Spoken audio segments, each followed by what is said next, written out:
Hello ಗೆಳೆಯರೆ, ತಮ್ಮೆಲ್ಲರಿಗೂ ಲಾ excellence IS ಪ್ರಸ್ತುತಪಡಿಸುವ ದ ಹಿಂದೂ ಸುದ್ದಿ ವಿಶ್ಲೇಷಣೆಗೆ ಸ್ವಾಗತ.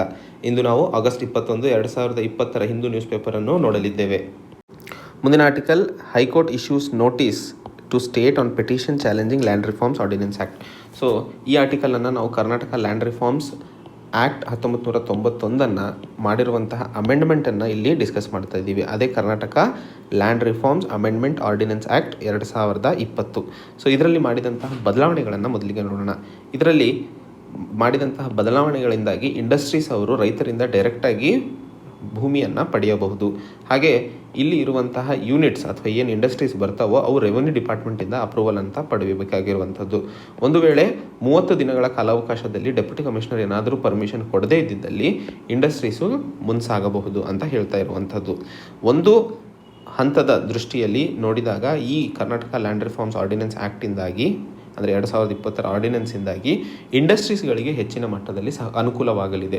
ಹೆಚ್ಚು ಹೊಸ ಇಂಡಸ್ಟ್ರೀಸ್ಗಳು ಬಂದಾಗ ಅದರಿಂದಾಗಿ ಎಂಪ್ಲಾಯ್ಮೆಂಟನ್ನು, ಉದ್ಯೋಗ ಅವಕಾಶಗಳನ್ನು ಹೆಚ್ಚಿಸಲು ಸಾಧ್ಯವಾಗುತ್ತದೆ. ಆ್ಯಂಡ್ ಇದರಿಂದಾಗಿ ಪ್ರೊಡಕ್ಟಿವಿಟಿ ಜಾಸ್ತಿ ಆಗೋದರಿಂದ ಅಲ್ಟಿಮೇಟ್ಲಿ ಇದು ಸ್ಟೇಟ್ GSDP ಸ್ಟೇಟ್ GDPಗೆ ಇನ್ಕ್ಲೂಡ್ ಆಗುವುದು ಅನ್ನೋದು ಮುಖ್ಯ ಉದ್ದೇಶವಾಗಿರುತ್ತದೆ.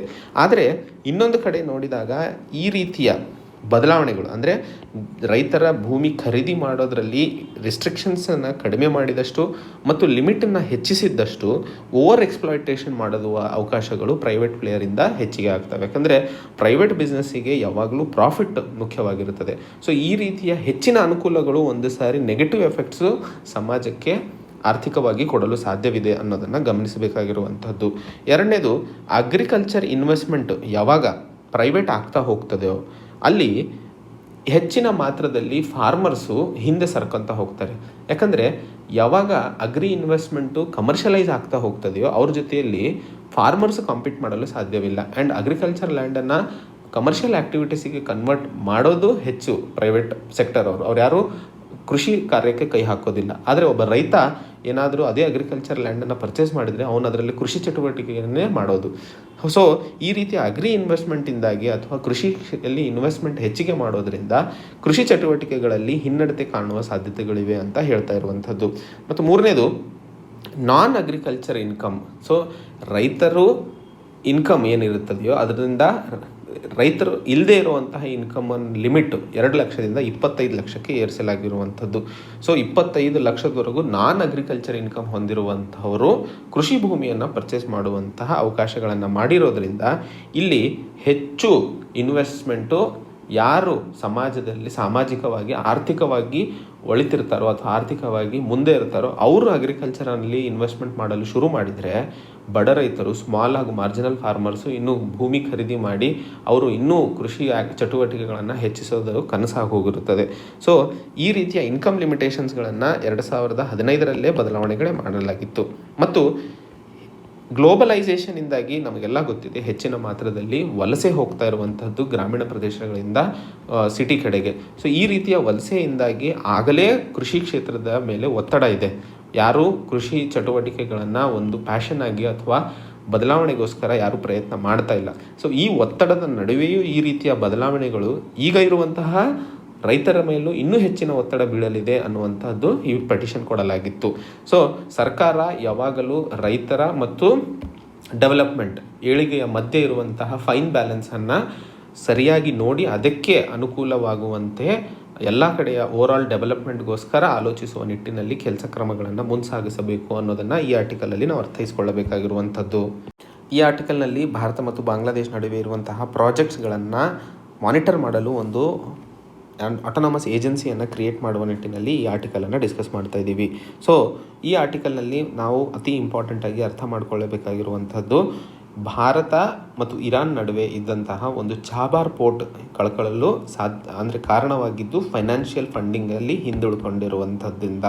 ಸೊ ಅಲ್ಲಿ ಒಂದು ಅತಿ ಮುಖ್ಯವಾದ ನಾವು ಇಂಟರ್ನ್ಯಾಷನಲ್ ಅಫೇರ್ಸ್ ಅಥವಾ ಇಂಟರ್ನ್ಯಾಷನಲ್ ರಿಲೇಷನ್ಸಲ್ಲಿ ಹಿನ್ನಡತೆಯನ್ನು ಕಾಣಲು ಸಾಧ್ಯವಾಗಿದ್ದು ನಾವು ಸರಿಯಾದ ಸಮಯದಲ್ಲಿ ಪ್ರಾಜೆಕ್ಟನ್ನು ಶುರು ಮಾಡದೆ ಅಥವಾ ಸರಿಯಾದ ಸಮಯಕ್ಕೆ ಪೂರ್ತಿ ಮಾಡೋಕ್ಕಾಗದೆ ಅಂಥ ಒಂದು ಸುವರ್ಣ ಅವಕಾಶವನ್ನು ಕಳ್ಕೊಂಡ್ವಿ.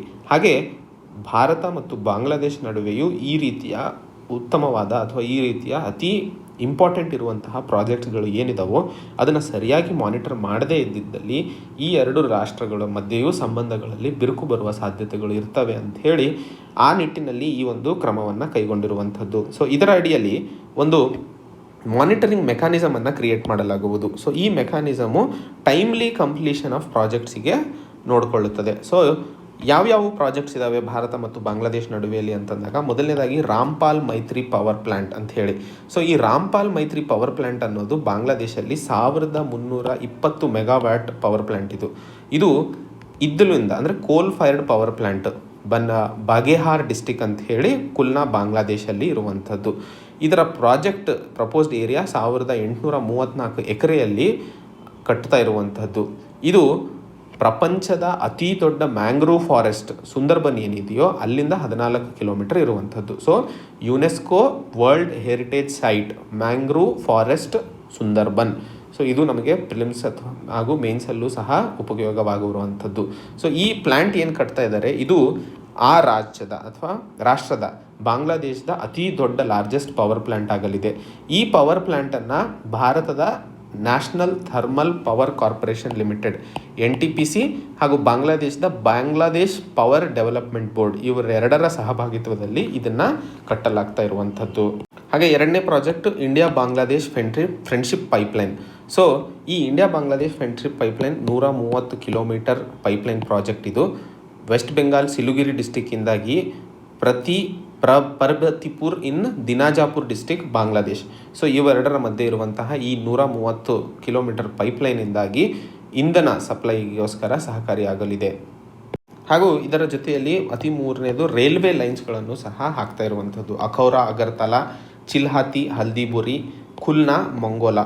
ಸೊ ಈ 3 ರೈಲ್ವೆ ಪೈಪ್ ಲೈನ್ಸ್ಗಳನ್ನು ಸಹ 2021 ಕಂಪ್ಲೀಟ್ ಮಾಡುವ ಟಾರ್ಗೆಟನ್ನು ಇಟ್ಕೊಂಡು ನಡೆಸ್ತಾ ಇರುವಂಥದ್ದು. ಸೊ ಈ ಎಲ್ಲ ಪ್ರಾಜೆಕ್ಟ್ಸ್ಗಳನ್ನು ಒಂದು ಮಾನಿಟರಿಂಗ್ ಮೆಕ್ಯಾನಿಸಮನ್ನು ಕ್ರಿಯೇಟ್ ಮಾಡಿ ಆ ಮೆಕ್ಯಾನಿಸಮು ಈ ಬೈಲಾಟ್ರಲ್ ಪ್ರಾಜೆಕ್ಟ್ಸ್ಗಳನ್ನು ಸರಿ ಸಮಯದಲ್ಲಿ ಇಂಪ್ಲಿಮೆಂಟ್ ಆಗುವಂತಹ ಕಾರ್ಯಕ್ರಮವನ್ನು ಮುನ್ಸಾಗಿಸುವಂಥದ್ದು ಅದರ ಜವಾಬ್ದಾರಿಯಾಗಿರುವಂಥದ್ದು. ಸೊ ಇಲ್ಲಿ ಇಂಟರ್ನ್ಯಾಷನಲ್ ರಿಲೇಷನ್ಸಲ್ಲಿ ಭಾರತ ಮತ್ತು ಬಾಂಗ್ಲಾದೇಶ್ ನಡುವೆಂತಹ ಸಂಬಂಧಗಳು ಬಂದಾಗ ಆರ್ಥಿಕವಾಗಿ ಹಾಗೂ ಫ್ರೆಂಡ್ಶಿಪ್ ಕ್ಷೇತ್ರದಲ್ಲಿ ಮತ್ತು ಸಾಮಾಜಿಕವಾಗಿ ಯಾವ ರೀತಿ ಭಾರತ ಬಾಂಗ್ಲಾದೇಶಿಗೋಸ್ಕರ ಸಹಾಯ ಹಸ್ತವನ್ನು ಮುನ್ಸಾಗಿಸಿದೆ ಅನ್ನೋದನ್ನು ಈ ಆರ್ಟಿಕಲಿಂದ ಅರ್ಥೈಸಿಕೊಂಡು ನಾವು ಅಲ್ಲಿ ಮೆನ್ಷನ್ ಮಾಡಬೇಕಾಗಿರುವಂಥದ್ದು. ಇಂದಿನ ಮೊದಲನೇ ಆರ್ಟಿಕಲ್, ಸ್ವಚ್ಛ Survekshan Mysuru is the only city from Karnataka in top 25. So ನಿನ್ನೆ ಸ್ವಚ್ಛ ಸರ್ವೇಕ್ಷಣ್ ಅವಾರ್ಡ್ಸನ್ನು ಡಿಕ್ಲೇರ್ ಮಾಡಿದ್ದು ಮೈಸೂರು ಕರ್ನಾಟಕದಲ್ಲಿ ಓನ್ಲಿ ಡಿಸ್ಟಿಕ್ ಆಗಿ ಭಾರತದಲ್ಲಿ ಟಾಪ್ 25ನೇದರಲ್ಲಿ ಸ್ಥಾನ ಪಡೆಯಲು ಸಾಧ್ಯವಾಗಿದೆ. ಸೊ ಇಲ್ಲಿ ನಾವು ಅರ್ಥ ಮಾಡ್ಕೋಬೇಕಾಗಿರುವಂಥದ್ದು, ಮೈಸೂರು ಪಡೆದಿರುವಂತಹ ಸ್ಕೋರು 5298.61 6000ಕ್ಕೆ. ಸೊ ಮೊದಲನೇದಾಗಿ ಸ್ವಚ್ಛ ಸರ್ವೇಕ್ಷಣ್ ಬಗ್ಗೆ ನಾವು ಇಲ್ಲಿ ಅರ್ಥೈಸ್ಕೊಳ್ಳೋಣ. ಸೊ ಸ್ವಚ್ಛ ಸರ್ವೇಕ್ಷಣ್ ಇದು ಒಂದು ವಾರ್ಷಿಕ ಎಕ್ಸಸೈಸು. ಇದು ministry of housing and urban affairs ಅವರು ಮಾಡುವಂಥದ್ದು. ಇದರ ಅಡಿಯಲ್ಲಿ ಕ್ಲೀನ್ಲಿನೆಸ್ಸು ಮತ್ತು ಹೈಜೀನ್ ಅರ್ಬನ್ ಏರಿಯಾಸಲ್ಲಿ ಎಷ್ಟರ ಮಟ್ಟಿಗೆ ಇದೆ ಅನ್ನೋದನ್ನು ಇಲ್ಲಿ ಮೆಜರ್ ಮಾಡಲಾಗುತ್ತದೆ. ಇದರ ಮುಖ್ಯ ಉದ್ದೇಶ ನೋಡಿದಾಗ ಕಸದ ಸೆಗ್ರಿಗೇಷನ್ ಯಾವ ರೀತಿಯಲ್ಲಿದೆ ಹಾಗೂ ಆ ಕಸವನ್ನು ಯಾವ ರೀತಿಯಾಗಿ ಟ್ರೀಟ್ಮೆಂಟ್ ಮತ್ತು ರೀಸೈಕಲ್ ಮಾಡಲಾಗುತ್ತದೆ. ಒಟ್ಟಾರೆ ಸಾಲಿಡ್ ವೇಸ್ಟನ್ನು ಹೇಗೆ ಕಡಿಮೆ ಮಾಡಲು ಸಾಧ್ಯವಿದೆ, ಏರ್ ಪೊಲ್ಯೂಷನು ಮತ್ತು ಕೆಪಾಸಿಟಿ ವೇಸ್ಟ್ ಪ್ರೊಸೆಸಿಂಗ್ ಫೆಸಿಲಿಟೀಸ್ನ ಹೇಗೆ ನಡೆಸ್ಕೊಳ್ತಾ ಇದ್ದಾರೆ. ಸೊ ಒಟ್ಟಾರೆ ಸಂಕ್ಷಿಪ್ತವಾಗಿ ಮಾತಾಡಬೇಕು ಅಂತಂದರೆ ಎಲ್ಲ ಅರ್ಬನ್ ಸಿಟೀಸಲ್ಲಿ ಇರುವಂತಹ ಕಸದ ವಿಲೇವಾರಿ ಅಥವಾ ಕಸದ ಮ್ಯಾನೇಜ್ಮೆಂಟ್ ಯಾವ ರೀತಿ ಇದೆ ಅನ್ನೋದನ್ನು ಈ ಸ್ವಚ್ಛ ಸರ್ವೇಕ್ಷಣಲ್ಲಿ ಅನಲೈಸ್ ಮಾಡಲಾಗುವುದು. ಒಟ್ಟಾರೆ 6000 ಮಾರ್ಕ್ಸ್ಗಳಿಗೋಸ್ಕರ ಇದನ್ನು ಕನ್ಸಿಡರ್ ಮಾಡಲಾಗುತ್ತದೆ. ಇದರ ಅಡಿಯಲ್ಲಿ ಅಂದರೆ ಇಲ್ಲಿ 1500 ಇಂಡಿಪೆಂಡೆಂಟ್ ಡೈರೆಕ್ಟ್ ಅಬ್ಸರ್ವೇಷನ್ ಪ್ರತಿ ಅರ್ಬನ್ ಸಿಟೀಸಲ್ಲೂ ಡೈರೆಕ್ಟಾಗಿ ಅಬ್ಸರ್ವ್ ಮಾಡಿಬಿಟ್ಟು 1500 ಮಾರ್ಕ್ಸ್ಗಳನ್ನು ಕೊಡಲಾಗುವುದು. ಮತ್ತು ಇಂಡೈರೆಕ್ಟ್ ಫೀಡ್ಬ್ಯಾಕ್ ಜನರಿಂದ ಸಿಟಿಸನ್ಸ್ ಫೀಡ್ಬ್ಯಾಕ್ ಅಂತ ಏನಿರುತ್ತದೆಯೋ ಆ ಫೀಡ್ಬ್ಯಾಕನ್ನು ಆಧರಿಸಿ ಉಳಿದ 25% ಮಾರ್ಕ್ಸ್ಗಳನ್ನು ಕೊಡಲಾಗುವುದು. ಸೊ ಈ ಮಾರ್ಕ್ಸ್ಗಳನ್ನು ಆಧರಿಸಿ ಮೈಸೂರು 5298.61 ಮಾರ್ಕ್ಸ್ಗಳನ್ನು ಗಳಿಸಿದ್ದು 6000 ಟೋಟಲ್ ಮಾರ್ಕ್ಸ್ಗಳಲ್ಲಿ. ಇದು ದೇಶದಲ್ಲೇ 5ನೇ ಸ್ಥಾನಕ್ಕೆ ನಿಂತಿರುವಂಥದ್ದು. ಮತ್ತು ಬೆಂಗಳೂರು 37ನೇ ಸ್ಥಾನವನ್ನು ಪಡೆದಿದೆ 2656.82 ಸ್ಕೋರ್ ಇಂದಿಗೆ. ಇದು 10 ಲಕ್ಷ ಪಾಪ್ಯುಲೇಷನ್ಕಿಂತ ಹೆಚ್ಚು ಇರುವಂತಹ ಸಿಟೀಸ್ ಕ್ಯಾಟಗರಿಯಲ್ಲಿ ನೋಡಿದಾಗ ಈ ಸ್ಕೋರ್ಕಿಂತ ಅತಿ ಇಂಪಾರ್ಟೆಂಟು ನಮಗೆ ಬೇಕಾಗಿರುವಂಥದ್ದು ಮೈಸೂರು, ನೆಕ್ಸ್ಟ್ ಬೆಂಗಳೂರು, ಹಾಗೆ ಇದರ ಜೊತೆಯಲ್ಲಿ ಇನ್ನೂ ಬೇರೆ ರಾಮನಗರ ಆಗಿರಬಹುದು, HD ಕೋಟೆ, ಹುಣಸೂರು, ಪೆರಿಯಾಪಟ್ಟಣ, ಕಡೂರು, ಹೊಳಲ್ಕೆರೆ ಇವೆಲ್ಲವೂ ತಮ್ಮ ರ್ಯಾಂಕಿಂಗ್ನಲ್ಲಿ ಉತ್ತಮವಾದ ಪ್ರದರ್ಶನವನ್ನು ತೋರಿಸಿರುವಂಥದ್ದು. ಸೊ ಒಟ್ಟಾರೆ ನಾವು ಎಕ್ಸಾಮ್ ಪಾಯಿಂಟ್ ಆಫ್ ವ್ಯೂ ಅಲ್ಲಿ ಅರ್ಥೈಸ್ಕೊಳ್ಳಬೇಕಾಗಿರುವಂಥದ್ದು, ಈ ಸ್ವಚ್ಛ ಸರ್ವೇಕ್ಷಣ್ ಅನ್ನುವಂಥ scheme ministry of housing and urban ಅಫೇರ್ಸಿಂದ ಮಾಡಲಾಗುತ್ತದೆ. ಇದು ನಮಗೆ UPSC ಮತ್ತು KS ಅಲ್ಲಿ 1 ವರ್ಡ್ ಕ್ವಶನ್ ಆಗು ಬರಬಹುದು. ಸೊ ಮೊದಲನೇ ಸ್ಥಾನವನ್ನು ಮಧ್ಯಪ್ರದೇಶದ ಇಂದೋರ್ ಪಡೆದಿರುವಂಥದ್ದು. ಕರ್ನಾಟಕದಲ್ಲಿ KS ಅಲ್ಲಿ ಸ್ಪೆಸಿಫಿಕ್ ಆಗಿ ಮಾತಾಡಬೇಕು ಅಂತಂದಾಗ ನಾನು ಹೇಳಿದೆ ಮೈಸೂರು 5ನೇ ಸ್ಥಾನವನ್ನು ಪಡೆದಿರುವಂಥದ್ದು, ಹಾಗೆ ಬೆಂಗಳೂರು 37ನೇ ಸ್ಥಾನವನ್ನು ಪಡೆದಿರುವಂಥದ್ದು, ಹಾಗೆ ಇದರ ಜೊತೆಯಲ್ಲಿ ಹುಣಸೂರು, HD ಕೋಟೆ ಈ ಥರ 4 ಜಿಲ್ಲೆಗಳು ಉತ್ತಮವಾದ ಪ್ರದರ್ಶನವನ್ನು ತೋರಿಸಿರುವಂಥದ್ದನ್ನು ನಾವು ಈ ಆರ್ಟಿಕಲಲ್ಲಿ ಅರ್ಥೈಸ್ಕೊಳ್ಳಬೇಕಾಗಿರುವಂಥದ್ದು. ಮುಂದಿನ article, monetary arsenal must be kept dry for use. So ಈಗಷ್ಟೇ ನಡೆದಂತಹ ಮಾನಿಟರಿ ಪಾಲಿಸಿ ಕಮಿಟಿಯ ಮೀಟಿಂಗ್ನಲ್ಲಿ ಹೇಳ್ತಾ ಇರುವಂತಹದ್ದು. ಸೊ ಈಗ ಸದ್ಯಕ್ಕೆ ಇರುವಂತಹ RBI governor Shaktikanta Das. So ಇದು ಸಹ ನಮಗೆ KPSCಯಲ್ಲಿ 1 ವರ್ಡ್ ಕ್ವಶನ್ ಆಗಿ ಬರಬಹುದು. ಸೊ ಈ ಮಾನಿಟರಿ ಪಾಲಿಸಿ ಕಮಿಟಿಯ ಮುಖ್ಯ ಉದ್ದೇಶಗಳು ಇಂಟ್ರೆಸ್ಟ್ ರೇಟ್ಗಳನ್ನು ಯಾವ ರೀತಿ ಬದಲಾವಣೆ ಮಾಡಲಾಗುತ್ತದೆ ಸಮಯಕ್ಕೆ ಅನುಕೂಲವಾಗಿ ಆರ್ಥಿಕ ಸಿಚುವೇಶನ್ಸನ್ನು ಒಳಗೊಂಡಂತೆ. ಸೊ ಈ ಮಾನಿಟರಿ ಪಾಲಿಸಿ ಅಂದರೇನು ಅನ್ನೋದನ್ನು ಮೊದಲನೇದಾಗಿ ಅರ್ಥೈಸ್ಕೊಳ್ಳೋಣ. ಸೊ ಈ ಮಾನಿಟರಿ ಪಾಲಿಸಿ ನಾ ಹೇಳಿದ ಹಾಗೆ ಭಾರತ ದೇಶದಲ್ಲಿ ಇರುವಂತಹ ಆರ್ಥಿಕ ಪರಿಸ್ಥಿತಿಗಳನ್ನು ಒಳಗೊಂಡು ಇಂಟ್ರೆಸ್ಟ್ ರೇಟ್ಗಳನ್ನು ಯಾವ ರೀತಿ ಬದಲಾಯಿಸಬೇಕು ಅನ್ನೋದನ್ನು ಮುಖ್ಯ ಕಾರಣವನ್ನು ಅಥವಾ ಮುಖ್ಯ ಉದ್ದೇಶದಿಂದ ಒಂದಾಗ್ತಾರೆ. ಸೊ ಈ ಮೀಟಿಂಗ್ ಪ್ರತಿ ವರ್ಷ 4 ಸರಿ ಆಗ್ತಾ ಇರುವಂಥದ್ದು, ಅಂದರೆ ಪ್ರತಿ ಕ್ವಾರ್ಟರ್ಗೆ, ಪ್ರತಿ 3 ತಿಂಗಳಿಗೆ ಒಂದು ಸರಿ ಮೀಟ್ ಆಗ್ತಾರೆ. ಈ ಮಾನಿಟರಿ ಪಾಲಿಸಿ ಕಮಿಟಿಯಲ್ಲಿ ಇರುವಂಥವ್ರು ಒಟ್ಟು 6 ಜನ ಮೆಂಬರ್ಸು, 3 ಜನ RBIದವ್ರು ಇರ್ತಾರೆ, 3 ಜನ ಗೌರ್ಮೆಂಟಿಂದ ನಾಮಿನೇಟೆಡ್ ಆದಂಥವ್ರು ಹೊರಗಿನವ್ರು ಇರ್ತಾರೆ. ಸೊ ಈ 6 ಜನ ಸೇರಿ ಈ ಮಾನಿಟರಿ ಪಾಲಿಸಿ ಕಮಿಟಿಯಲ್ಲಿ ಇರುವಂಥವ್ರು. ಸೊ ಇದಕ್ಕೆ RBI ಗವರ್ನರ್ ಏನಿರ್ತಾರೋ ಅವರು ಎಕ್ಸ್ ಅಫಿಷಿಯಲ್ ಚೇರ್ಮನ್ ಇರ್ತಾರೆ. ಸೊ ಏನು ಡಿಸಿಷನ್ಸ್ ತಗೊತಾರೋ ಅದು ಏನಾದರೂ ಟೈ ಆಗಿದ್ದಲ್ಲಿ ಇವರಿಗೆ ಕಾಸ್ಟಿಂಗ್ ವೋಟ್ ಕೊಡಲಾಗುವುದು. ಯಾರು ಟೈ ಆಗ್ತದೋ ಆವಾಗ ಇವ್ರದ್ದು ಮುಖ್ಯ ಉದ್ದೇಶವಾಗಿರ್ತದೆ. ಹಾಗೂ ಇವರು ಈ ಮಾನಿಟರಿ ಪಾಲಿಸಿ ಕಮಿಟಿ ಒಂದು ಸೈಲೆಂಟ್ ಪೀರಿಯಡನ್ನು ಸೈಲೆಂಟ್ ಪೀರಿಯಡನ್ನು ನೋಡ್ತದೆ. ಸೈಲೆಂಟ್ ಪೀರಿಯಡ್ ಅಂತಂದರೆ ಮೀಟಿಂಗ್ ಆಗೋದಕ್ಕೂ 7 ದಿನ ಮುಂಚೆ ಹಾಗೂ ಮೀಟಿಂಗ್ ಆದ ನಂತರ 7 ದಿವಸ ಇವರು ಯಾರ ಜೊತೆನೂ ಸಂಪರ್ಕದಲ್ಲಿ ಇರೋದಿಲ್ಲ, ಕಾನ್ಫಿಡೆನ್ಷಿಯಾಲಿಟಿನ ಮೇಂಟೈನ್ ಮಾಡೋದಕ್ಕೋಸ್ಕರ. ಹಾಗೆ ಇದರ ಮುಖ್ಯ ಟಾರ್ಗೆಟ್ ಏನಪ್ಪ ಅಂತಂದರೆ ಇನ್ಫ್ಲೇಷನ್ ಪ್ರೈಸ್ ರೈಸ್ ಏನಿದೆಯೋ ಅಥವಾ ಬೆಲೆಯ ಹೆಚ್ಚಳ ಏನಿದೆಯೋ ಅದು 4% ಲಿಮಿಟ್ ಮಾಡಬೇಕು 31 March 2021 upper limit 6%, lower limit 2%. Inflation ಅನ್ನೋದು 0 ಆದರೂ ಪ್ರಾಬ್ಲಮ್ಮು, ಹಾಗಂತ ಓವರ್ ಆದರೂ ಪ್ರಾಬ್ಲಮ್ಮು. ಸೊ ಇದನ್ನು ಸರಿಯಾಗಿ ಬ್ಯಾಲೆನ್ಸ್ ಮಾಡ್ಕೊಂಡು ಹೋಗುವಂಥದ್ದು ಈ ಮಾನಿಟರಿ ಪಾಲಿಸಿ ಕಮಿಟಿಯ ಮುಖ್ಯ ಉದ್ದೇಶವಾಗಿರುತ್ತದೆ. ಸೊ ಈ ಆರ್ಟಿಕಲ್ನಲ್ಲಿ ಈಗ ನಡೆದಂತಹ ಈ ಮಾನಿಟರಿ ಪಾಲಿಸಿ ಕಮಿಟಿಯಲ್ಲಿ ಯಾವುದೇ ಬದಲಾವಣೆಗಳನ್ನು ಮಾಡದೇ ಇರುವಂಥದ್ದು ನೋಡ್ತಾ ಇದ್ದೀವಿ. ಅಂದರೆ ಕೆಲವೊಂದು ಅಸ್ತ್ರಗಳನ್ನು ಇನ್ನೂ ಉಳಿಸ್ಕೋಬೇಕು, ಮುಂದೆ ಅದನ್ನು ಸರಿಯಾದ ಸಮಯದಲ್ಲಿ ಉಪಯೋಗಿಸ್ಕೊಳ್ಳಬಹುದು ಅಂಥೇಳಿ ಶಕ್ತಿಕಾಂತ್ ದಾಸ್ ಅವರು ಹೇಳ್ತಾ ಇರುವಂಥದ್ದು. ಈ ಇಂದಿನ ಮೊದಲನೇ Deep article, the marriage age is a misconception. So ನಮಗೆಲ್ಲ ಗೊತ್ತಿರೋ ಹಾಗೆ ಈಗ ಸದ್ಯಕ್ಕೆ ಆದಂತಹ ಆಗಸ್ಟ್ 15 ಸ್ವತಂತ್ರ ದಿನಾಚರಣೆಯಂದು ಪ್ರಧಾನಮಂತ್ರಿಗಳು ಭಾರತದ ಕೆಂಪುಕೋಟೆಯಿಂದ ಮಹಿಳೆಯರಿಗೋಸ್ಕರ ಅಥವಾ ಮಹಿಳೆಯರಲ್ಲಿ ಇರುವಂತಹ ಮಾಲ್ನ್ಯೂಟ್ರಿಷನನ್ನು ಹೊಡೆದಾಕಲು ಅಥವಾ ಹಿಂದೆ ತೆಗೆದುಹಾಕಲು ಅವರ ಮದುವೆಯ ವಯಸ್ಸನ್ನು ಹೆಚ್ಚಿಗೆ ಮಾಡೋದ್ರ ಬಗ್ಗೆ ಪ್ರಸ್ತಾಪವನ್ನು ಹೇಳಿರುವಂಥದ್ದು. ಹಾಗೆ ಆ ನಿಟ್ಟಿನಲ್ಲಿ ಒಂದು ಕಮಿಟಿಯನ್ನು ಸಹ ರಚನೆ ಮಾಡಲಾಗಿದೆ. ಆ ಕಮಿಟಿ ಕೊಟ್ಟ ತೀರ್ಪಿನ ಅಥವಾ ರೆಕಮೆಂಡೇಷನ್ಸನ್ನು ಆಧರಿಸಿ ಹೆಣ್ಣು ಮಕ್ಕಳ ಮದುವೆಯ ವಯಸ್ಸನ್ನು 18 ವಯಸ್ಸಿನಿಂದ 21ಕ್ಕೆ ಏರಿಸುವುದರ ಬಗ್ಗೆ ಮಾತಾಡ್ತಾ ಇರುವಂಥದ್ದು. ಅದರ ಮುಖ್ಯ ಉದ್ದೇಶ ಮಾಲ್ನ್ಯೂಟ್ರಿಷನ್ ಅಂತ ಹೇಳ್ತಾ ಇರುವಂಥದ್ದು ಎಷ್ಟರ ಮಟ್ಟಿಗೆ ಸರಿ ಹಾಗೂ ಎಷ್ಟರ ಮಟ್ಟಿಗೆ ಆ ಕ್ರಮದಿಂದ ಸಕ್ಸಸ್ಸನ್ನು ಪಡೆಯಲು ಸಾಧ್ಯವಿದೆ ಅನ್ನೋದನ್ನು ಈ ಆರ್ಟಿಕಲಲ್ಲಿ ನಾವು ಒಟ್ಟಾರೆ ಮಾತಾಡ್ತಾ ಇರುವಂಥದ್ದು. ಸೊ ಮೊದಲನೇದಾಗಿ ಪಾಪ್ಯುಲೇಷನ್ ಕಂಟ್ರೋಲ್ ಬಗ್ಗೆ ಮಾತಾಡ್ತಾ ಇದ್ದೀವಿ. ಸೊ ಈ ಆರ್ಟಿಕಲಿನ ಆಧಾರದ ಮೇಲೆ ಅಂದರೆ ಹೆಣ್ಣು ಮಕ್ಕಳ ಮದುವೆಯ ವಯಸ್ಸನ್ನು ಹೆಚ್ಚಿಗೆ ಮಾಡೋದ್ರಿಂದ 21ಕ್ಕೆ ಏರಿಸೋದ್ರಿಂದ ಹೆಲ್ತ್ ಮತ್ತು ನ್ಯೂಟ್ರಿಷನ್ ಸ್ಟೇಟಸ್ಸು ತಾಯಿಯಂದರದು ಹಾಗೂ ಚಿಕ್ಕ ಮಕ್ಕಳದು ಇಂಪ್ರೂವ್ ಆಗುತ್ತದೆ ಅನ್ನೋದನ್ನು ಹೇಳ್ತಾ ಇರುವಂಥದ್ದು ಸರಿನಾ ತಪ್ಪಾ ಅಂತ ಹೇಳಿ. ಸೊ ಲ್ಯಾನ್ಸೆಟ್ ಅಂತ ಹೇಳಿ ಒಂದು ಮೆಡಿಕಲ್ ಜರ್ನಲನ್ನು ನಾವು ಅತಿ ಹೆಚ್ಚಾಗಿ ಅಥವಾ ಅತಿ ಮುಖ್ಯವಾಗಿ ಡಿಪೆಂಡ್ ಆಗ್ತೀವಿ. ಅದರ ಜೊತೆಯಲ್ಲಿ ನ್ಯಾಷನಲ್ ಫ್ಯಾಮಿಲಿ ಹೆಲ್ತ್ ಸರ್ವೆ 4 ಕೊಟ್ಟಿರುವಂತಹ ರಿಪೋರ್ಟ್ಗಳನ್ನು ನೋಡಿದಾಗ ಮಹಿಳೆಯರ ಮದುವೆ ಆದ ನಂತರ ಮಕ್ಕಳು ಆಗುವಂತಹ ವಯಸ್ಸು, ಅವರು ಪಡೆದಿರುವಂತಹ ಶಿಕ್ಷಣ, ಅವರು ಇರುವಂತಹ ಜಾಗ, ಅವರು ಇರುವಂತಹ ಹೆಲ್ತ್ ಕಂಡೀಷನ್ಸು ಮತ್ತು ಡಿಸಿಷನ್ ಮೇಕಿಂಗ್ ಪವರ್ ಇವೆಲ್ಲವೂ ಸೇರಿ ಇವೆಲ್ಲವೂ ಸೇರಿ ಹೆಣ್ಣು ಮಕ್ಕಳ ಸ್ಟೇಟಸ್ ಅಥವಾ ಮಾಲ್ನ್ಯೂಟ್ರಿಷನ್ ಸ್ಟೇಟಸ್ಸು ನ್ಯೂಟ್ರಿಷನ್ ಸ್ಟೇಟಸನ್ನು ಡಿಫೈನ್ ಮಾಡ್ತಾ ಇರುವಂಥದ್ದು. ಬರೀ ಹೆಣ್ಣು ಮಕ್ಕಳ ಏಜನ್ನು, ಮದುವೆಯ ಏಜನ್ನು ಇನ್ಕ್ರೀಸ್ ಮಾಡೋದ್ರಿಂದ ಅವರ ಸಹಜೀವನದಲ್ಲಿ ಅಥವಾ ಅವರ ದಿನಜೀವನದಲ್ಲಿ ಬದಲಾವಣೆ ಬರುತ್ತದೆ ಅನ್ನೋದು ಎಷ್ಟರ ಮಟ್ಟಿಗೆ ಸರಿ ಅಂತ ಹೇಳುವಂಥದ್ದು ಪ್ರಶ್ನೆ ಹುಟ್ಟಿಸಿರುವಂಥದ್ದು. ಸೊ ಇವೆಲ್ಲವೂ ಅಂದರೆ ಮದುವೆಯ ವಯಸ್ಸು ಅಲ್ಲ, ಅವರ ಪಾವರ್ಟಿ ಅಂದರೆ ಬಡತನವನ್ನು ಉದ್ದೇಶಿಸಿ ಅದಕ್ಕೆ ಸರಿಯಾದ ಔಷಧಿ ಕೊಡುವಂಥದ್ದು ಅಥವಾ ಅದಕ್ಕೆ ಆ ಬಡತನವನ್ನು ಹೋಗಲಾಡಿಸುವ ನಿಟ್ಟಿನಲ್ಲಿ ಸರ್ಕಾರ ಕೆಲಸ ಮಾಡುವಂಥದ್ದು ಅವಶ್ಯಕತೆ ಅಂತ ಹೇಳ್ತಾ ಇರುವಂಥದ್ದು. ಮದುವೆಯ ವಯಸ್ಸನ್ನು 18ರಿಂದ 21ಕ್ಕೆ ಏರ್ಸೋಕ್ಕೆ ಭಾರತ ಸರ್ಕಾರಕ್ಕೆ ಯಾವುದೇ ಖರ್ಚಾಗೋದಿಲ್ಲ.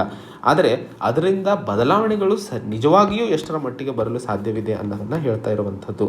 ಹಾಗೆ ಇನ್ನೊಂದು ದೃಷ್ಟಿಯಲ್ಲಿ ನೋಡಿದಾಗ ಸಾಮಾಜಿಕವಾಗಿ ಭಾರತದಲ್ಲಿ ಹೆಣ್ಣು ಮತ್ತು ಗಂಡಿನ ಮಧ್ಯೆ ಇರುವಂತಹ ವಯಸ್ಸಿನ ಅಂತರವನ್ನು ನೋಡ್ತಾರೆ.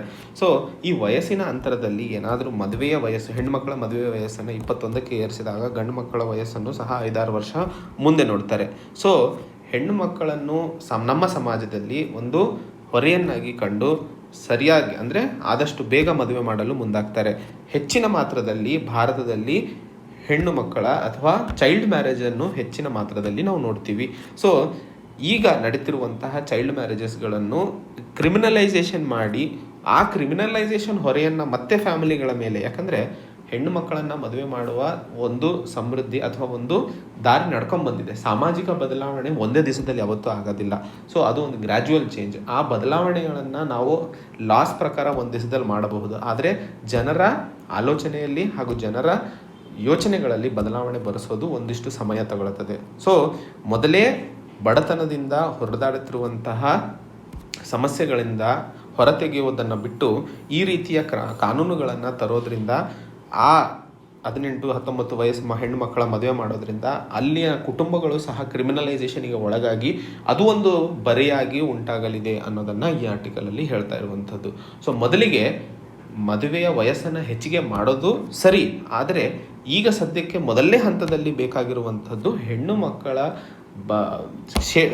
ಹೆಲ್ತ್ ಮತ್ತು ನ್ಯೂಟ್ರಿಷನ್ ಸ್ಟೇಟಸಲ್ಲಿ ಬದಲಾವಣೆ ಬರಬೇಕು ಅಂತಂತಂದರೆ ನ್ಯೂಟ್ರಿಷನಲ್ ಪ್ರೋಗ್ರಾಮ್ಸ್ ಆಗಿರ್ಬೋದು, ಹೆಲ್ತ್ ಪ್ರೋಗ್ರಾಮ್ಸ್ ಆಗಿರ್ಬೋದು, ಸ್ಯಾನಿಟೈಸೇಷನ್ ಪರವಾಗಿ ಇರುವಂತಹ ಮೆಷರ್ಸ್ ತಗೊಳ್ಳೋದಾಗಿರ್ಬೋದು. ಸೊ ಸರ್ಕಾರ ಈ ನಿಟ್ಟಿನಲ್ಲಿ ಮೊದಲಿಗೆ ವರ್ಕ್ ಮಾಡಿ ನೆಕ್ಸ್ಟ್ ಹಂತದಲ್ಲಿ ಅವರ ಮದುವೆಯ ಏಜಿನ ಬಗ್ಗೆ ಆಲೋಚಿಸುವುದು ಸರಿ ಅನ್ನೋದು ಈ ಆರ್ಟಿಕಲಲ್ಲಿ ಹೇಳ್ತಾ ಇರುವಂಥದ್ದು.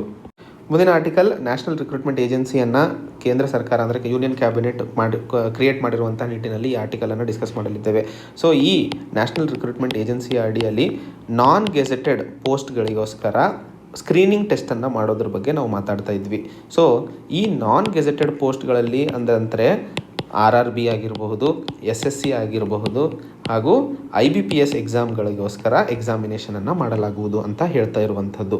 ಸೊ ಈ ಎಕ್ಸಾಮಿನೇಷನ್ ಅಂದರೆ ಗ್ರೂಪ್ C ಪೋಸ್ಟ್ಗಳಿಗೋಸ್ಕರ ಸುಮಾರು 2019ರಲ್ಲಿ 1.43 ಲಕ್ಷ ಪೋಸ್ಟ್ಗಳನ್ನು ರಿಕ್ರೂಟ್ಮೆಂಟ್ ಮಾಡಿರುವಂಥದ್ದು. ಸೊ ಈ ನ್ಯಾಷನಲ್ ರಿಕ್ರೂಟ್ಮೆಂಟ್ ಏಜೆನ್ಸಿ ಮಾಡುವಂತಹ ಸರಿಸುಮಾರು 1.25 ಲಕ್ಷ ಜಾಬ್ಗಳು ಪ್ರತಿ ವರ್ಷ, ಸುಮಾರು 2.5 ಕೋಟಿ ಸ್ಟೂಡೆಂಟ್ಸು ಇದಕ್ಕೆ ಬರೀತಾರೆ. ಸೊ ಈ ಎಕ್ಸಾಮಿನೇಷನಿನ ಜೊತೆಯಲ್ಲಿ ಬೇಕಾಗಿರುವಂತಹ ಮುಖ್ಯ ಸಪ್ಲಿಮೆಂಟ್ಸ್ ಏನು ಅನ್ನೋದನ್ನು ಈ ಆರ್ಟಿಕಲಲ್ಲಿ ಅರ್ಥೈಸ್ಕೊಳ್ಳಬೇಕು. ಸೊ ಈ ನ್ಯಾಷನಲ್ ರಿಕ್ರೂಟ್ಮೆಂಟ್ ಏಜೆನ್ಸಿ ಮಾಡಿರುವಂತಹ ಅಡ್ವಾಂಟೇಜಸ್ ಅಥವಾ ಇದರ ಮುಖ್ಯ ಉದ್ದೇಶಗಳು ಏನು ಅಂತ ನೋಡಿದಾಗ, ಮೊದಲನೇದಾಗಿ ಆಸ್ಪರೆಂಟ್ಸ್ ಅಥವಾ ಕ್ಯಾಂಡಿಡೇಟ್ಸು ಎಕ್ಸಾಮ್ ಬರೆಯೋದಕ್ಕೋಸ್ಕರ ಅರ್ಬನ್ ಸೆಂಟರ್ಸಿಗೆ ಹೋಗಿ ಬರೀಬೇಕಾಗ್ತಿತ್ತು. ಟ್ರಾವೆಲ್ ಖರ್ಚು ಅಲ್ಲಿ ಇರಬೇಕು, ಊಟದ್ದು, ಸೊ ಇವೆಲ್ಲವೂ ತುಂಬ ಬರ್ಡನ್ ಆಗಿ ಇನ್ಪುಟ್ ಆಗ್ತಾಯಿದ್ವು. ಅದರ ಜೊತೆಯಲ್ಲಿ ಈ ಎಕ್ಸಾಮಿನೇಷನ್ ಸೆಂಟರ್ಸು ಅವರಿಗೆ ಹತ್ತಿರ, ಮನೆಗೆ ಹತ್ತಿರ ಅಥವಾ ಸೆಂಟರ್ಸ್ ಹತ್ತಿರ ಇದ್ದಾಗ ಅವರ ಪರ್ಫಾರ್ಮೆನ್ಸ್ನಲ್ಲೂ ಸಹ ಬದಲಾವಣೆಗಳು ಬರಲು ಸಾಧ್ಯವಾಗುತ್ತದೆ. ಮತ್ತು ಏಜ್ ಲಿಮಿಟನ್ನು ತೊಂದರೆಯನ್ನು ಭಾಳಷ್ಟು ಜನ ಅನುಭವಿಸ್ತಾ ಇದ್ದರು. ಸೊ ಈ ಸ್ಕೋರ್ ಕಾರ್ಡ್ ಏನು NRA ಇಂದ ಸಿಗುತ್ತದೆಯೋ ಅದು 3 ವರ್ಷಗಳ ಕಾಲ ಅವಧಿಗೆ ವ್ಯಾಲಿಡ್ ಆಗಿರುತ್ತದೆ. ಹಾಗೆ ನಿರ್ಮಲಾ ಸೀತಾರಾಮನ್ ಅವರವರು ಯೂನಿಯನ್ ಬಜೆಟಲ್ಲೂ ಸಹ ಇದರ ಬಗ್ಗೆ ಪ್ರಸ್ತಾಪವನ್ನು ವ್ಯಕ್ತಪಡಿಸಿದ್ದರು. ಒಂದು ಇಂಡಿಪೆಂಡೆಂಟ್ ಪ್ರೊಫೆಷನಲ್ ಹಾಗೂ ಸ್ಪೆಷಲಿಸ್ಟ್ ಆರ್ಗನೈಸೇಷನನ್ನು 117 ಆಸ್ಪಿರೇಷನಲ್ ಡಿಸ್ಟ್ರಿಕ್ಟ್ಸ್ಗಳಲ್ಲಿ ಕ್ರಿಯೇಟ್ ಮಾಡಲಾಗುವುದು. ಯಾವ್ಯಾವು ಸಾಮಾಜಿಕ ಡೆವಲಪ್ಮೆಂಟ್ ಇಂಡಸ್ಟ್ರೀಸಲ್ಲಿ ಹಿಂದುಳ್ಕೊಂಡಿದ್ದಾವೋ ಅಲ್ಲೆಲ್ಲ ಈ ಸೆಂಟರ್ಸ್ಗಳನ್ನು ಕ್ರಿಯೇಟ್ ಮಾಡಿ ವಿದ್ಯಾರ್ಥಿಗಳಿಗೆ ಇನ್ನೂ ಹೆಚ್ಚಿನ ಅನುಕೂಲತೆಗಳನ್ನು ಮಾಡಿ ಅವರಿಗೆ ಉದ್ಯೋಗಾವಕಾಶಗಳಿಗೋಸ್ಕರ ಪ್ರಾವಧಾನಗಳನ್ನು ಮಾಡಿಕೊಡಲಾಗುವ ನನ್ನ ನಿಟ್ಟಿನಲ್ಲಿ ಈ ಒಂದು ನ್ಯಾಷನಲ್ ರಿಕ್ರೂಟ್ಮೆಂಟ್ ಏಜೆನ್ಸಿಯನ್ನು ಕ್ರಿಯೇಟ್ ಮಾಡಿರುವಂಥದ್ದು. ಸೊ ಇಲ್ಲಿ ನಾವು ಅರ್ಥ ಅರ್ಥೈಸ್ಕೊಳ್ಳಬೇಕಾಗಿರುವಂಥದ್ದು ಇನ್ನೊಂದು ಭಾಗದ ಚಿತ್ರ ನೋಡಿದಾಗ ಗವರ್ಮೆಂಟ್ ಜಾಬ್ಸ್ಗಳಲ್ಲಿ ಎಂಪ್ಲಾಯ್ಮೆಂಟ್ಸ್ ಏನಿದೆಯೋ ಅದು ಕಡಿಮೆ ಆಗ್ತಾ ಇರೋದನ್ನು ಸಹ ನಾವು ನೋಡ್ತಾ ಇದ್ದೀವಿ. ಎಷ್ಟೋ ಪೋಸ್ಟ್ಗಳನ್ನು ಕರೆದಾಗ ಹೆಚ್ಚಿಗೆ ಪೋಸ್ಟ್ಗಳು ವೇಕೆಂಟ್ ಆಗಿ ಉಳ್ಕೊತಾ ಇದ್ದಾವೆ ಸರ್ವೆಯಲ್ಲಿ ನೋಡಿದಾಗ. ಮತ್ತು ಕೋರ್ ರೈಲ್ವೆ ಸರ್ವಿಸಸ್ಸಿಂದ ಜನ ಪ್ರೈವೇಟ್ ಸೆಕ್ಟರ್ ಕಡೆಗೆ ತಿರುಗ್ತಾ ಇರುವಂಥದ್ದು. ಅಂದರೆ ನಾವು ಭಾರತ ಸರ್ಕಾರದ ಎಷ್ಟೋ ಆ್ಯಕ್ಟಿವಿಟೀಸು ರೈಲ್ವೇಸನ್ನು ಡಿಸ್ಇನ್ವೆಸ್ಟ್ಮೆಂಟ್ ಕಡೆಗೆ ಅಂದರೆ ಪ್ರೈವೇಟೈಸೇಷನ್ ಮಾಡುವ ಕಡೆಗೆ ಹೆಚ್ಚಿನ ಮಾತ್ರದಲ್ಲಿ ಪ್ರಾವಧಾನಗಳನ್ನು ಕೊಡ್ತಾ ಇರುವಂಥದ್ದನ್ನು ನೋಡ್ತಿದ್ದೀವಿ. ಆ ರೀತಿಯ ಬದಲಾವಣೆಗಳಿಂದಾಗಿ ಜನರಿಗೆ ನಂಬರ್ ಆಫ್ ಗೌರ್ಮೆಂಟ್ ಪೋಸ್ಟ್ಗಳಲ್ಲೂ ಸಹ ಕಡಿತವಾಗುವುದನ್ನು ನಾವು ನೋಡಲು ಸಾಧ್ಯವಾಗಲಿದೆ. ಸೊ ಇದರಿಂದಾಗಿ ವಿದ್ಯಾರ್ಥಿಗಳಿಗೆ ನಿಜವಾಗಲೂ ನ್ಯಾಷನಲ್ ರಿಕ್ರೂಟ್ಮೆಂಟ್ ಏಜೆನ್ಸಿ ಎಷ್ಟರ ಮಟ್ಟಿಗೆ ಉಪಯೋಗಕಾರಿಯಾಗಲಿದೆ ಅನ್ನುವ ಪ್ರಶ್ನೆಯನ್ನು ಸಹ ಏಳಿಸ್ತಾ ಇರುವಂಥದ್ದು. ಮತ್ತು ಕೇಂದ್ರ ಸರ್ಕಾರದಿಂದ ಆಗುವಂತಹ ರಿಕ್ರೂಟ್ಮೆಂಟು ರೈಲ್ವೇಸು, ಡಿಫೆನ್ಸು ಇವೆರಡೂ ಕ್ಷೇತ್ರಗಳಿಂದ ಸುಮಾರು 14% ಮಾತ್ರ ರಿಕ್ರೂಟ್ಮೆಂಟ್ ನಡೆಯುವಂಥದ್ದು. ಉಳಿದ ಎಲ್ಲವೂ ರಾಜ್ಯ ಸರ್ಕಾರಗಳ ಕೈಯಲ್ಲಿ ಇರುವಂಥದ್ದು. ಸೊ ರಾಜ್ಯ ಸರ್ಕಾರದ ಕಡೆಯಿಂದ ಆಗುವಂತಹ ರಿಕ್ರೂಟ್ಮೆಂಟ್ಗಳು. ಸೊ ಈ ನ್ಯಾಷನಲ್ ರಿಕ್ರೂಟ್ಮೆಂಟ್ ಏಜೆನ್ಸಿಯ ಲಾಭಗಳನ್ನು ಏನಾದರೂ ಹೆಚ್ಚಿನ ಪಾಪ್ಯುಲೇಷನಿಗೆ ರೀಚ್ ಮಾಡಿಸ್ಬೇಕು ಅಂತಂದರೆ ಇದರ ದಾಯರೆಯನ್ನು ಅಥವಾ ಇದರ ಪರ್ಸೆಪ್ಷನನ್ನು ಅಥವಾ ಇದರಗಿರುವಂತಹ ಸ್ಪೇಸನ್ನು ಇನ್ನೂ ಎಕ್ಸ್ಪ್ಯಾಂಡ್ ಮಾಡುವ ಅವಶ್ಯಕತೆ ಇದೆ ಅನ್ನೋದನ್ನು ಈ ಆರ್ಟಿಕಲಲ್ಲಿ ಹೇಳ್ತಾ ಇರುವಂಥದ್ದು.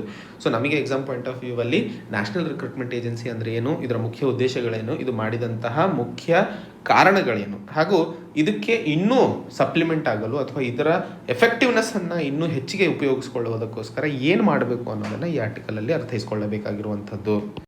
ಮುಂದಿನ ಆರ್ಟಿಕಲನ್ನು ನಾವು ಮಧ್ಯಪ್ರದೇಶ ಚೀಫ್ ಮಿನಿಸ್ಟರ್ ಆದಂತಹ ಶಿವರಾಜ್ ಸಿಂಗ್ ಚೌಹಾನ್ ಅವರು ಮಧ್ಯಪ್ರದೇಶದಲ್ಲಿ ಇರುವಂತಹ ಜಾಬ್ಸ್ ಅಲ್ಲಿಯನ ಜನರಿಗೆ ಮಾತ್ರ ಸಿಗಬೇಕು ಅನ್ನುವಂತಹ ಸ್ಟೇಟ್ಮೆಂಟ್ಗಳನ್ನು ಸೊ ನಾವು ಹೆಚ್ಚಿನ ಮಾತ್ರದಲ್ಲಿ ಮಹಾರಾಷ್ಟ್ರ, ಗುಜರಾತ್, ಕರ್ನಾಟಕ, ಆಂಧ್ರ ಪ್ರದೇಶ, ತೆಲಂಗಾಣ ಇಲ್ಲೆಲ್ಲ ನಾವು ಸನ್ಸ್ ಆಫ್ ದಿ ಸಾಯಿಲ್ ಮೂಮೆಂಟನ್ನು ನಾವು ನೋಡ್ತೀವಿ. ಅಂದರೆ ಮಣ್ಣಿನ ಮಕ್ಕಳಿಗೆ ಅಲ್ಲಿಯ ಜಾಬ್ ಅಲ್ಲಿಯ ಜನರಿಗೆ ಮಾತ್ರ ಸೀಮಿತ ಅನ್ನುವಂತಹ ಕೂಗಳನ್ನು ನಾವು ಕೇಳ್ತಾ ಇರ್ತೀವಿ.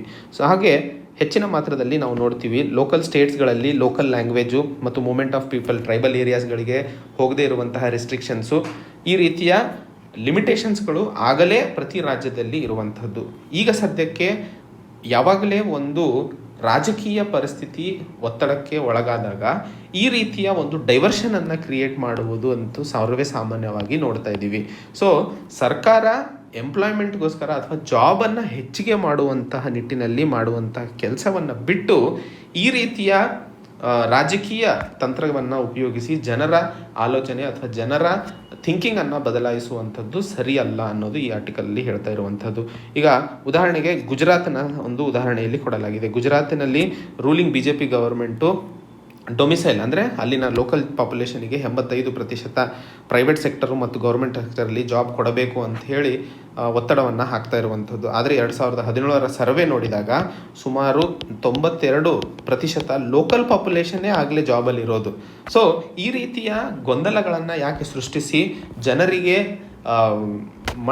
ಕಣ್ಣಿಗೆ ಮಣ್ಣು ಹಾಕ್ತಾ ಇರುವಂಥದ್ದನ್ನು ಉದಾಹರಣೆಯನ್ನು ನಾವು ಇಲ್ಲಿ ನೋಡ್ತಾ ಇದ್ದೀವಿ. ಸೊ ಸರ್ಕಾರ ಈಗ ಇರುವಂತಹ ಪಾಪ್ಯುಲೇಷನಿಗೆ, ಯೂತ್ ಪಾಪ್ಯುಲೇಷನಿಗೆ ಸರಿಯಾಗಿ ಅವರ ಸ್ಕಿಲ್ಸಿಗೆ ಸರಿ ಇರುವಂತಹ ಜಾಬ್ಗಳನ್ನು ಕೊಡುವಂತಹ ನಿಟ್ಟಿನಲ್ಲಿ ಕೆಲಸ ಮಾಡಬೇಕು ಅನ್ನೋದು ಈ ಆರ್ಟಿಕಲಲ್ಲಿ ಹೇಳ್ತಾ ಇರುವಂಥದ್ದು. ಇಂದಿನ ಕೊನೆಯ ಆರ್ಟಿಕಲ್ ನ್ಯಾಷನಲ್ ಎಜುಕೇಷನ್ ಪಾಲಿಸಿ 2020 ನಾವು ನೋಡಿದ್ವಿ. ಸೊ ಈ ಎಜುಕೇಷನ್ ಪಾಲಿಸಿಯಲ್ಲಿ ಒಂದು ಅತಿ ಮುಖ್ಯವಾದ point integration of technology. So ಈ ಇಂಟಿಗ್ರೇಷನ್ ಆಫ್ ಟೆಕ್ನಾಲಜಿಯಿಂದಾಗಿ ಟೀಚರ್ ಮತ್ತು ಸ್ಟೂಡೆಂಟ್ ಅಥವಾ ಲರ್ನಿಂಗ್ ಏನಿದೆಯೋ ಇದರಲ್ಲಿ ಬದಲಾವಣೆ ಮತ್ತು ಹೆಚ್ಚು ಇಂಪ್ರೂವ್ಮೆಂಟ್ಗಳನ್ನು ಕಾಣಲು ಸಾಧ್ಯವಿದೆ ಅನ್ನೋದನ್ನು ಹೇಳ್ತಾ ಇರುವಂಥದ್ದು. ಆದರೆ ನಮ್ಮ ಭಾರತ ದೇಶದಲ್ಲಿ ಅತಿ ಮುಖ್ಯವಾದ ಚಾಲೆಂಜ್ ಡಿಜಿಟಲ್ ಡಿವೈಡ್. ಅಂದರೆ ರೂರಲ್ ಹಾಗೂ ಅರ್ಬನ್ ಪಾಪ್ಯುಲೇಷನ್, ಮಿಡಲ್ ಕ್ಲಾಸ್ ಹಾಗೂ ಲೋವರ್ ಮಿಡಲ್ ಕ್ಲಾಸ್ ಮತ್ತು below poverty line students. So ಎಷ್ಟರ ಮಟ್ಟಿಗೆ ಆಕ್ಸೆಸಿಬಿಲಿಟಿ ಇದೆ ಇಂಟರ್ನೆಟ್ದು, ಆ ಆಕ್ಸೆಸಿಬಿಲಿಟಿಯ ಬಗ್ಗೆ ಭಾರತ ಸರ್ಕಾರ ನಿಜವಾಗ್ಲೂ ಯೋಚನೆ ಮಾಡಿದೆಯಾ? ಯಾಕಂದರೆ ಇಂಟಿಗ್ರೇಷನ್ ಆಫ್ ಟೆಕ್ನಾಲಜಿ ಇಂದಾಗಿ ಲರ್ನಿಂಗ್ ಔಟ್ಕಮ್ಸನ್ನು ಇಂಪ್ರೂವ್ ಮಾಡೋದ ಕಡೆ ನ್ಯಾಷನಲ್ ಎಜುಕೇಷನ್ ಪಾಲಿಸಿ 2020 ಮಾತಾಡ್ತಾ ಇದೆ. ಆದರೆ ಡಿಜಿಟಲ್ ಡಿವೈಡನ್ನ ಪ್ರಶ್ನೆಯನ್ನು ಎಷ್ಟರ ಮಟ್ಟಿಗೆ ಸಾಲ್ವ್ ಮಾಡಲು ಅಥವಾ ಸಾಲ್ವ್ ಮಾಡೋದ್ರ ಬಗ್ಗೆ ಆಲೋಚಿಸ್ತಿದೆ ಅಂತ ಯೋಚಿಸಬೇಕಾಗಿರುವಂಥದ್ದು. ಮತ್ತು ಭಾರತ ದೇಶದ ಅತಿ ಹೆಚ್ಚಿನ ಸ್ಟೂಡೆಂಟ್ಸ್ಗಳ ಸಂಖ್ಯೆ scheduled cost, scheduled tribes, OBC, ಬಡ ಮನೆತನದವರು ಹಾಗೂ ಯಾರ ಮನೆಯಲ್ಲಿ ಅಥವಾ ತಂದೆ ತಾಯಿಯರು ಮಿನಿಮಮ್ ಸೆಕೆಂಡರಿ ಎಜುಕೇಷನನ್ನು ಸಹ ಪಾಸ್ ಮಾಡದೇ ಇರುವಂಥವರು ಹೆಚ್ಚಿನ ಮಾತ್ರದಲ್ಲಿ ಹೈಯರ್ ಎಜುಕೇಷನಲ್ಲಿ ಇರುವಂಥವ್ರು. ಆ್ಯಂಡ್ ಈ ವಿದ್ಯಾರ್ಥಿಗಳು ಗೌರ್ಮೆಂಟ್ ಶಾಲೆಗಳು, ಹಿಂದುಳಿದ ರೀಜನ್ಸ್ಗಳು, ಎಲ್ಲೋ ಹಳ್ಳಿಗಳು ಹಾಗೂ ಅರ್ಬನ್ ಮಾರ್ಜಿನ್ಸಲ್ಲೂ ಸಹ ಆಟೋ ಡ್ರೈವರ್ ಮಕ್ಕಳು ಹೀಗೆ ಬೇರೆ ಬೇರೆ ಕೆಲಸಗಳಲ್ಲಿ ತೊಡಗಿಕೊಂಡು ಈ ರೀತಿಯ ಸಾಧನಗಳಿಗೆ ಅನುಕೂಲ ಮಾಡಿಕೊಡುವಂತಹ ಅವಕಾಶಗಳು ಅವರಿಗೆ ಇರೋದಿಲ್ಲ. ಹಾಗೆ ಒಂದು ನ್ಯಾಷನಲ್ ಲೆವೆಲ್ ಸ್ಟಡಿ ಮಾಡಿರ್ತಾರೆ ಸೋಷಲ್ ಇನ್ಕ್ಲೂಷನ್ಗಳ ಬಗ್ಗೆ. National institute of education planning and administration 2016ರಲ್ಲಿ ಹೇಳುತ್ತದೆ, ಹೆಚ್ಚಿನ ಮಟ್ಟದಲ್ಲಿ ಈ ರೀತಿಯ ವಿದ್ಯಾರ್ಥಿಗಳು ಅಕಾಡೆಮಿಕ್ ನಾನ್ ಇಂಟಿಗ್ರೇಷನಿಂದ ಹೊರ ಇರ್ತಾರೆ. ಸೊ ಈ ರೀತಿಯ ಚಾಲೆಂಜಸ್ಗಳನ್ನು ಯಾವ ರೀತಿ ಸರಿಪಡಿಸಲು ಸಾಧ್ಯವಿದೆ ಅನ್ನೋದನ್ನು ಮಾತಾಡಬೇಕು ಅಂತ ಹೇಳಿ. ಸೊ ಈ ನಾವು UPSC ಹಾಗೂ KPSCಯಲ್ಲಿ ಏನಾದರೂ ನ್ಯಾಷನಲ್ ಎಜುಕೇಷನ್ ಪಾಲಿಸಿಯ ಬಗ್ಗೆ ಕ್ವಶನ್ಸ್ ಬಂದಾಗ ಇದನ್ನು ನಾವು ನೋಟ್ ಮಾಡಿ ಇಟ್ಕೊಳ್ಳೋದು ಬಹಳ ಉತ್ತಮ. National institute of education planning and administration report, ಈ ರೀತಿಯ ರಿಪೋರ್ಟ್ಸ್ಗಳನ್ನು ನಾವು ಕೋಟ್ ಮಾಡಿದಾಗ ನಮ್ಮ ಆಟೋಮೆಟಿಕಲಿ ಮಾರ್ಕ್ಸ್ ಇಂಪ್ರೂವ್ ಆಗ್ತವೆ. ಬರೀ ಸ್ಟೇಟ್ಮೆಂಟ್ಸ್ಗಳು ಹಾಗೂ ಅನಾಲಿಟಿಕಲ್ ಪಾಯಿಂಟ್ಸ್ ಕೊಡೋದಕ್ಕಿಂತ ಯಾವುದಾದ್ರೂ ಒಂದು ಕನೆಕ್ಟಿಂಗ್ ಪಾಯಿಂಟ್ಸ್ ಅಥವಾ ನಮ್ಮ ಉತ್ತರಕ್ಕೆ ಒಂದು ಸರ್ಟಿಫಿಕೇಷನ್ ಕೊಟ್ಟಾಗ ಈ ರೀತಿಯ ಆರ್ಗನೈಸೇಷನ್ಸಿಂದಾಗಿ ನಮ್ಮ ಕೊಟ್ಟಿರುವಂತಹ ಒಪಿನಿಯನ್ ಆಟೋಮೆಟಿಕಲಿ ಜೆನ್ಯೂನ್ ಆಗಿಬಿಡ್ತದೆ.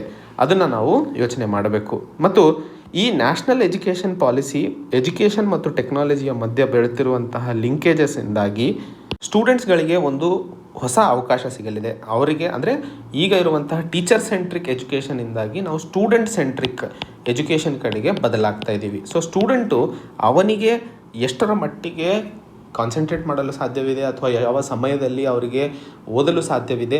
ಸೊ ಈ ರೀತಿಯ ಬೇರೆ ಬೇರೆ ಪ್ಯಾರಾಮೀಟರ್ಸ್ಗಳಿಂದಾಗಿ ಲರ್ನಿಂಗ್ ಪ್ರೋಸೆಸ್ ಏನಿದೆ ಅದು ಸ್ಟೂಡೆಂಟ್ ಸೆಂಟ್ರಿಕ್ ಕಡೆಗೆ ಬದಲಾಗ್ತಾ ಇರುವಂಥದ್ದು ತುಂಬ ಒಳ್ಳೆಯದು. ಆದರೆ ಈ ಡಿಜಿಟಲ್ ಡಿವೈಡ್ ಕ್ವಶನ್ ಅಥವಾ ಚಾಲೆಂಜನ್ನು ಅಡ್ರೆಸ್ ಮಾಡುವಂಥದ್ದು ಅತಿ ಇಂಪಾರ್ಟೆಂಟ್ ಆಗಿರುವಂಥದ್ದು. ಸೊ ಶಾಲಾ ಕಾಲೇಜುಗಳು ಏನಿದಾವೋ ಅವೆಲ್ಲವೂ ICT ಇನ್ಫಾರ್ಮೇಷನ್ ಕಮ್ಯುನಿಕೇಷನ್ ಟೆಕ್ನಾಲಜಿ ಇನ್ಫ್ರಾಸ್ಟ್ರಕ್ಚರ್ನ ಉನ್ನತ ಮಟ್ಟಕ್ಕೆ ಅಪ್ಗ್ರೇಡ್ ಮಾಡ್ಕೋಬೇಕು. ಹಾಗೂ ಈ ಅಪ್ಗ್ರೇಡೇಷನನ್ನು ಪ್ರತಿ ವಿದ್ಯಾರ್ಥಿಗೆ ಆಕ್ಸೆಸಬಲ್ ಇರುವಂತಹ ನಿಟ್ಟಿನಲ್ಲಿ ಎಲ್ಲ ಶಾಲಾ ಕಾಲೇಜುಗಳು ಅದರ ನಿಟ್ಟಿನಲ್ಲಿ ಡೆವಲಪ್ಮೆಂಟ್ ಹಾಗೂ ವರ್ಕ್ ಮಾಡುವ ಅವಶ್ಯಕತೆ ಇದೆ ಅಂತ ಹೇಳ್ತಿರುವಂಥದ್ದು. ಆ್ಯಂಡ್ ಅತಿ important point, national education technology forum ಅಂತ ಹೇಳಿ ಒಂದು ಫೋರಮನ್ನು ಕ್ರಿಯೇಟ್ ಮಾಡಲಾಗುವುದು. ಆ್ಯಂಡ್ ಈ ಫೋರಮು ಶಾಲಾ ಇನ್ಸ್ಟಿಟ್ಯೂಷನ್ಸ್ಗಳಿಗೆ ಟೆಕ್ನಾಲಜಿ ಹೇಗೆ ಉಪಯೋಗಿಸೋದು, ಕೆಪಾಸಿಟಿ ಹೇಗೆ ಬಿಲ್ಡ್ ಮಾಡ್ಕೊಳ್ಳೋದು ಆ್ಯಂಡ್ ರಿಸರ್ಚ್ ಆ್ಯಂಡ್ ಇನೋವೇಷನನ್ನು ಆ ಕಾಲೇಜಸ್ಸಿಗೆ ತಿಳಿಸ್ಕೊಡೋದು ಮತ್ತು ಐಡಿಯಾಸ್ಗಳ ಎಕ್ಸ್ಚೇಂಜಿಗೋಸ್ಕರ ಇದೊಂದು ಪ್ಲ್ಯಾಟ್ಫಾರ್ಮ್ ಆಗಿ ಈ ನ್ಯಾಷನಲ್ ಎಜುಕೇಷನ್ ಪಾಲಿಸಿಯಲ್ಲಿ ಕ್ರಿಯೇಟ್ ಮಾಡಲಾಗುವುದು ಅಂತ ಹೇಳಿ ನ್ಯಾಷನಲ್ ಎಜುಕೇಷನ್ ಪಾಲಿಸಿಯಲ್ಲಿ ಈ ಪ್ರಾವಧಾನವನ್ನು ಕೊಡಲಾಗಿದೆ. ಸೊ ಒಟ್ಟಾರೆ ಇಂಟಿಗ್ರೇಷನ್ ಆಫ್ ಟೆಕ್ನಾಲಜಿ ಅನ್ನೋ ಒಂದು ಪ್ರಾವಧಾನವನ್ನು ಬಗ್ಗೆ ಮಾತಾಡಿದಾಗ ಭಾರತದಲ್ಲಿ ಈಗ ಇರುವಂತಹ ಪರಿಸ್ಥಿತಿ ಏನು, ಇದು ಒಂದು ಅದ್ಭುತವಾದ ಪಾಯಿಂಟ್ ಆಗಿದ್ದರೂ ಸಹ ಇದನ್ನು ಹೇಗೆ ನೆಕ್ಸ್ಟ್ ಲೆವೆಲಿಗೆ ಒಯ್ಯಲು ಸಾಧ್ಯವಿದೆ ಅನ್ನೋದನ್ನು ನಾವು ಅನಾಲಿಟಿಕಲ್ ಪಾಯಿಂಟಲ್ಲಿ ಪ್ರಶ್ನೆಗಳು ಕೇಳುವಂತಹ ಅವಕಾಶಗಳಿದಾವೆ KS ಮೇನ್ಸಲ್ಲೂ ಸಹ. ಸೊ ಇದು ಇವತ್ತಿನ ಸುದ್ದಿ ವಿಶ್ಲೇಷಣೆಗಳೇ. ಮತ್ತೆ ಹೊಸ ಸಂಚಿಕೆಯೊಂದಿಗೆ ಭೇಟಿಯಾಗೋಣ. ಅಲ್ಲಿಯವರೆಗೆ ಜೈ ಹಿಂದ್, ಜೈ ಕರ್ನಾಟಕ.